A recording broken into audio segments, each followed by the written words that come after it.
I have diplomatic immunity. Move. The customs officer didn't even look up from her booth right away. Behind her, the arrivals hall stretched out in that particular fluorescent-lit exhaustion only international travel can produce, hundreds of people who just spent 10+ hours in the air, all funneled into snaking lines, all desperate for the same thing, to just get through this last stretch and go home. The woman who'd said it was standing at the front of our line, having walked past roughly 40 people, including an elderly man in a wheelchair and a family with 2 exhausted, crying toddlers, like none of us existed. "Ma'am, I'm going to need you to step back and wait your turn like everyone else," the officer said, finally glancing up. "You don't understand. I have connections. I don't wait in lines like ordinary passengers."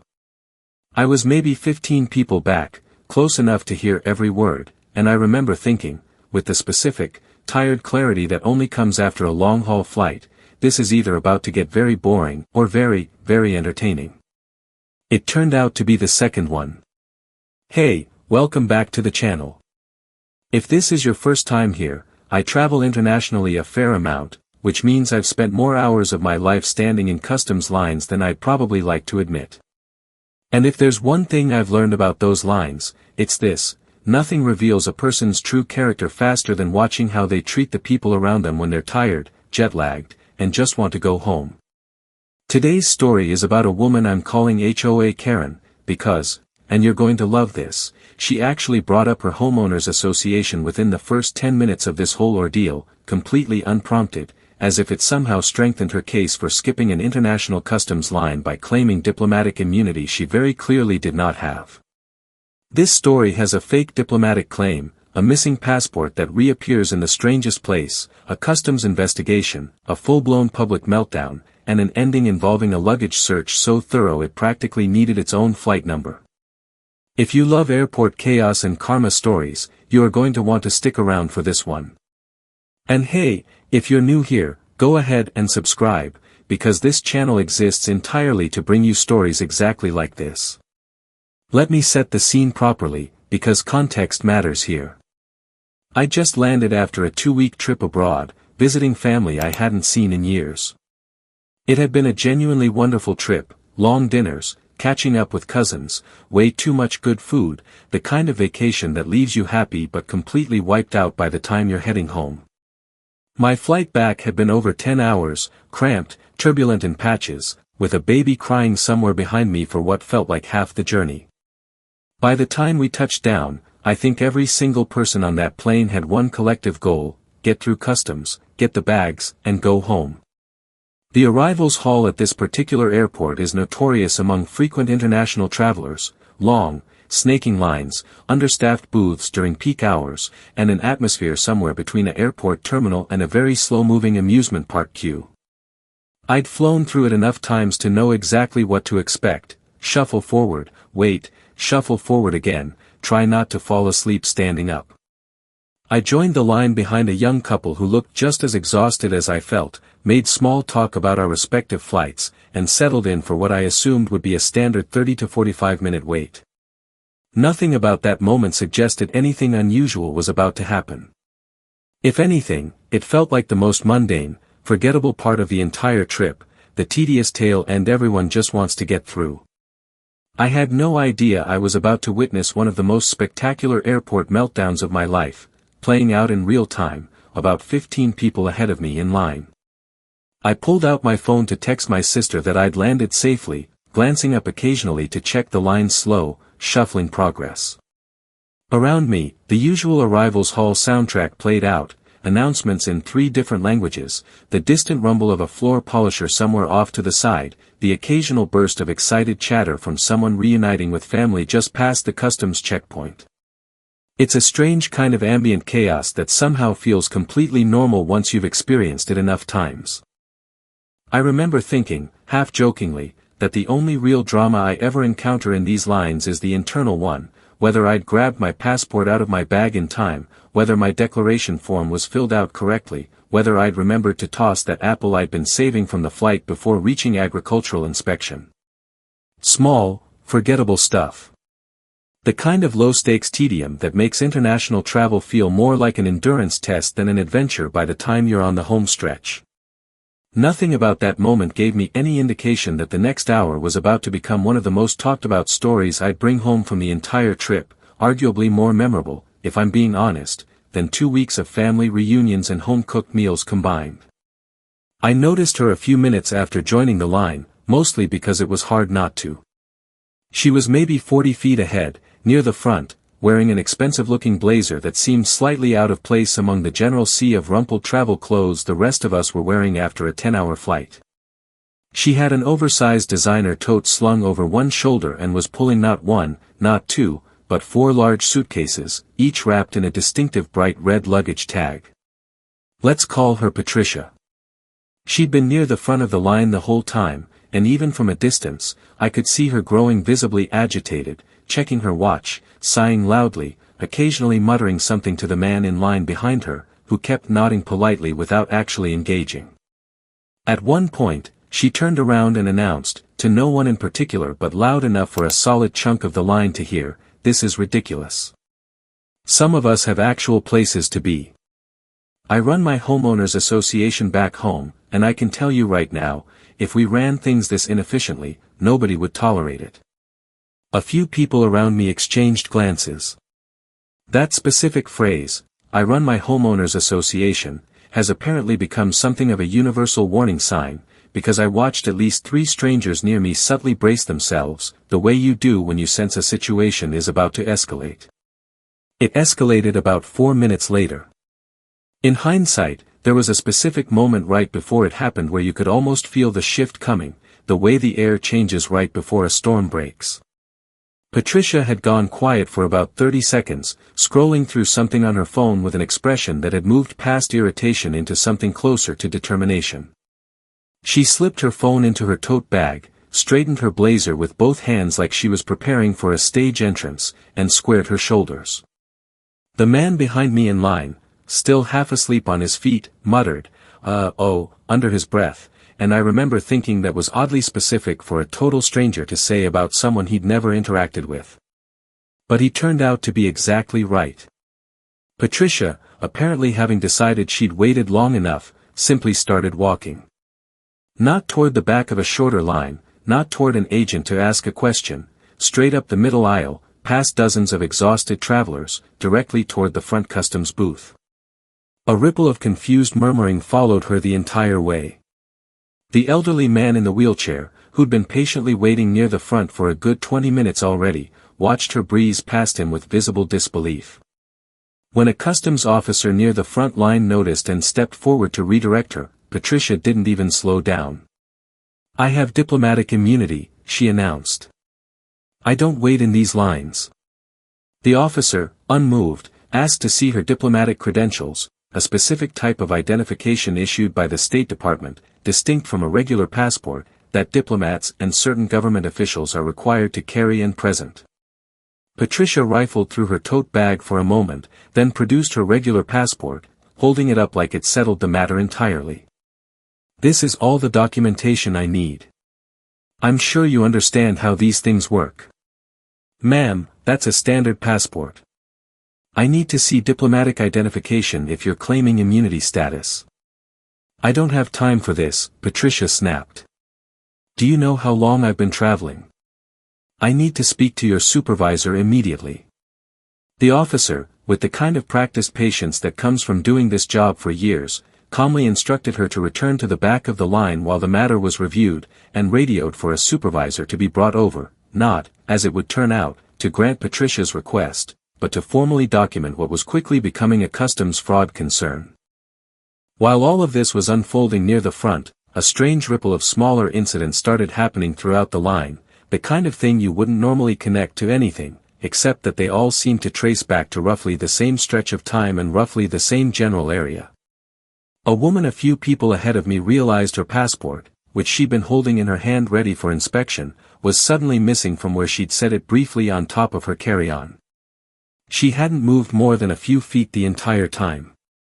The young couple I'd been chatting with noticed their luggage tags, the ones matching their checked bags, had somehow come loose and gone missing from their carry-ons, which was odd, because luggage tags for checked bags don't typically travel with passengers through the customs line at all, meaning someone would have had to specifically remove them beforehand.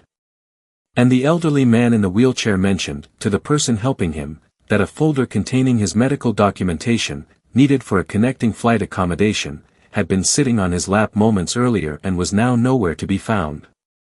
None of it seemed related at first.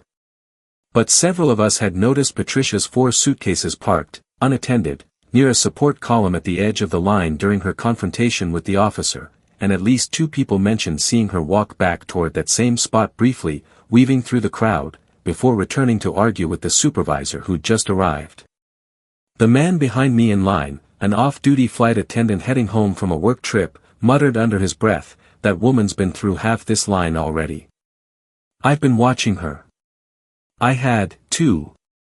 The supervisor who arrived to handle Patricia's diplomatic immunity claim was a calm, sharp-eyed man who introduced himself simply as being in charge of the checkpoint. He asked Patricia again, directly, for any form of diplomatic credential, a diplomatic passport, a State Department ID, anything issued through official channels. Patricia, growing visibly more agitated, insisted her connections would vouch for her and began naming a government official she claimed to know personally, though she couldn't produce any documentation linking herself to that person or any diplomatic post whatsoever. While this was happening, word of the missing items had reached one of the roaming customs staff, who began quietly gathering details, what was missing, from whom, and when.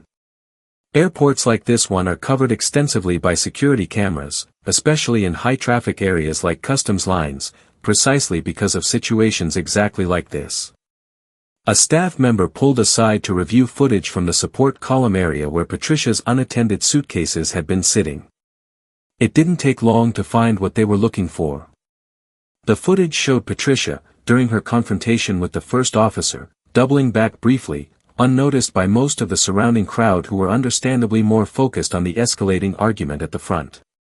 In the footage, she could be seen picking up the missing passport from where the other woman had set it down, tucking a folded document, later confirmed to be the elderly man's medical paperwork, into her tote bag, and pocketing the 2 loose luggage tags from the young couple's bags.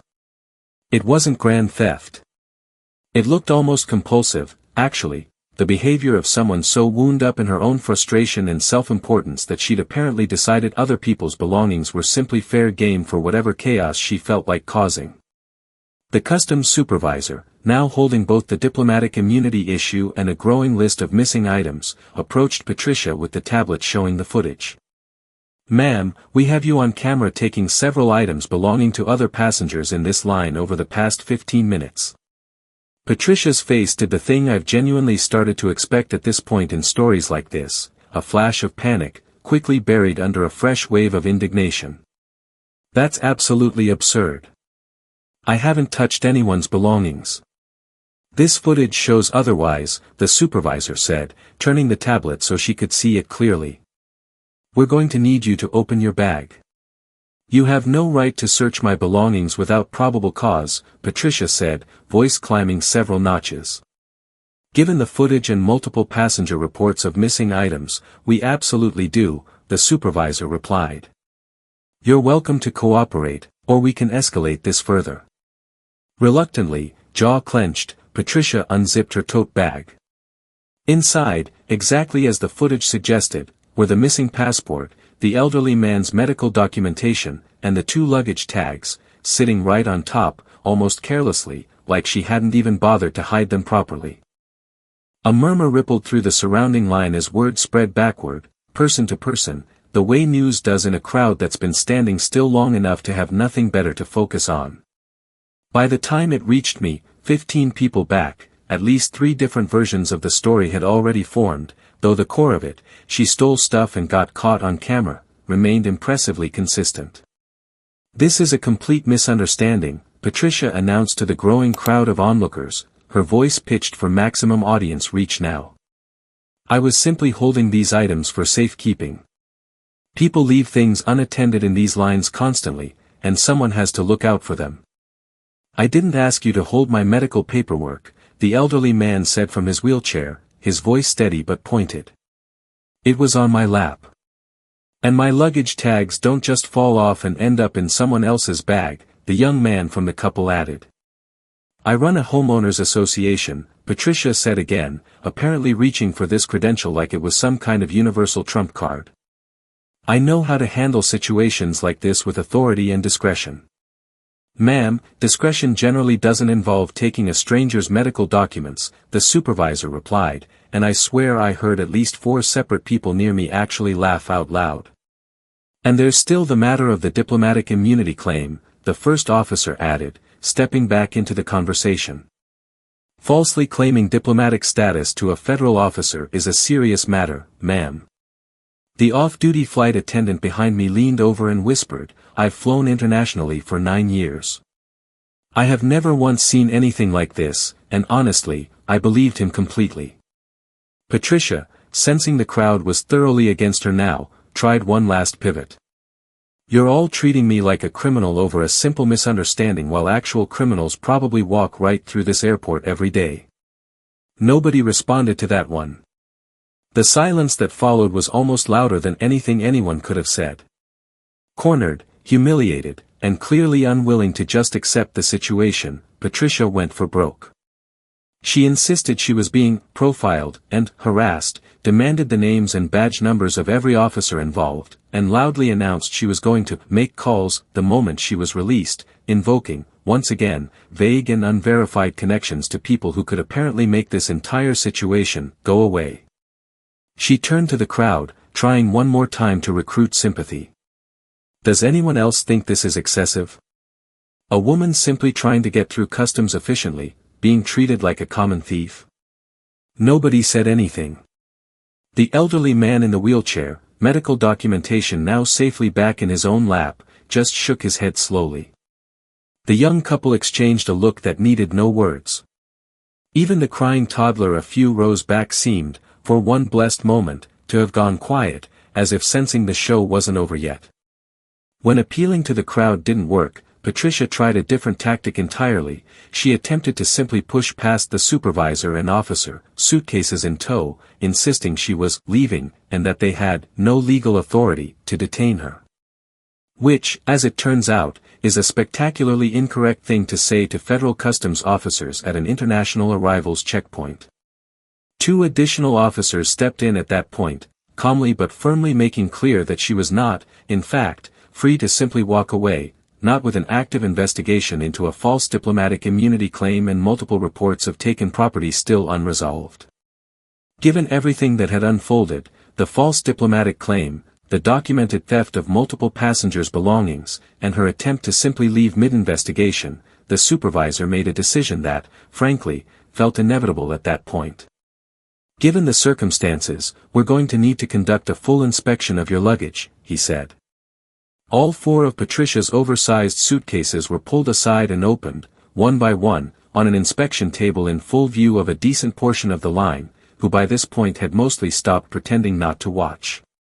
What followed took nearly 45 minutes and revealed a genuinely staggering amount of undeclared goods, designer handbags still in their original packaging, well beyond any reasonable personal use quantity, jewelry that had clearly never been declared on her customs form, and a collection of counterfeit items bearing logos of luxury brands that any trained officer could identify from several feet away.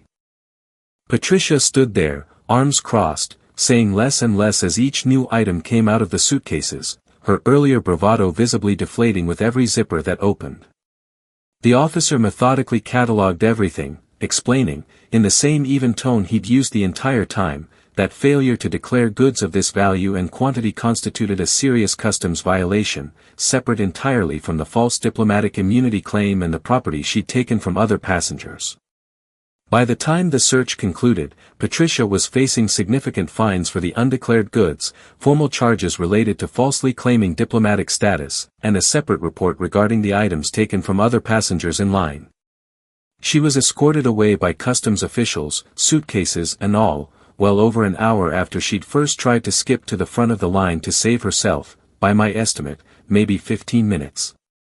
The rest of us moved through the customs line surprisingly quickly after that, the whole ordeal having apparently cleared out enough confusion and backlog that the process actually sped up once it resumed normal operation.